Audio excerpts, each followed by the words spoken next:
नमस्कार मित्रांनो, तर हे आहे घृष्णेश्वर ज्योतिर्लिंग. हे आपल्या महाराष्ट्रातलं ज्योतिर्लिंग आहे. घृष्णेश्वर ज्योतिर्लिंग. आपण ओंकारेश्वर ज्योतिर्लिंगाचं दर्शन घेतलं आणि तिथून पुढे आपण घृष्णेश्वर ज्योतिर्लिंगासाठी निघालेलो आहोत.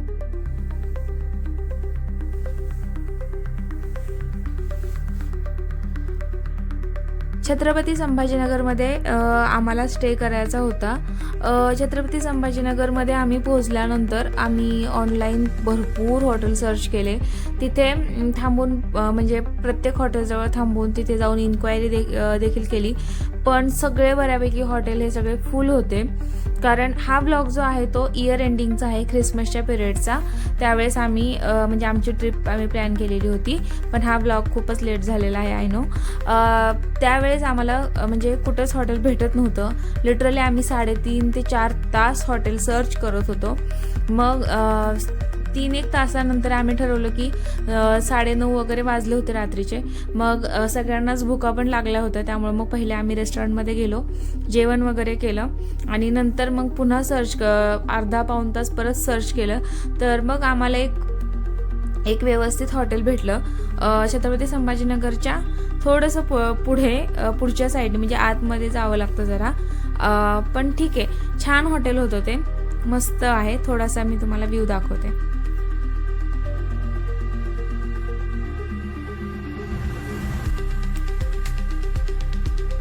रूम्स वगैरे खूप मोठ्या छान आहेत, मस्त हॉटेल आहे. क्लीन आहे, इम्पॉर्टंट हे की क्लीन आहे, मस्त आहे.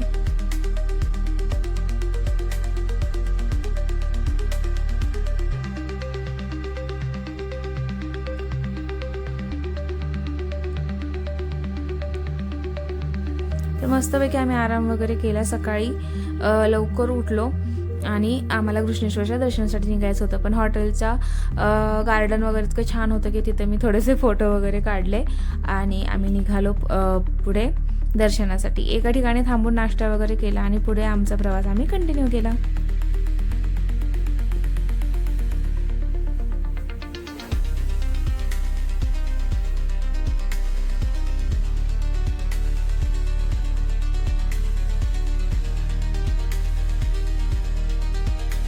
तर फायनली आपण पोहोचलेलो आहोत घृष्णेश्वर ज्योतिर्लिंगाच्या मंदिरामध्ये, घृष्णेश्वर ज्योतिर्लिंगामध्ये.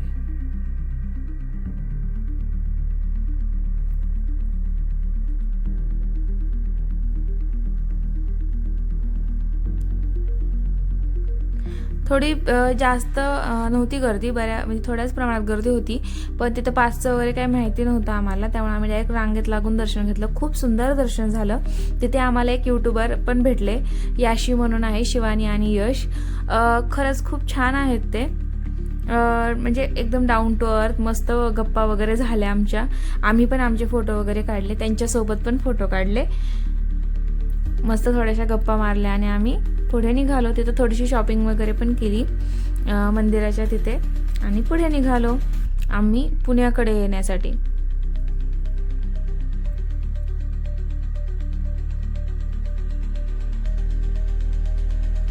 हा ब्लॉग कसा वाटला नक्की सांगा. Thanks for watching.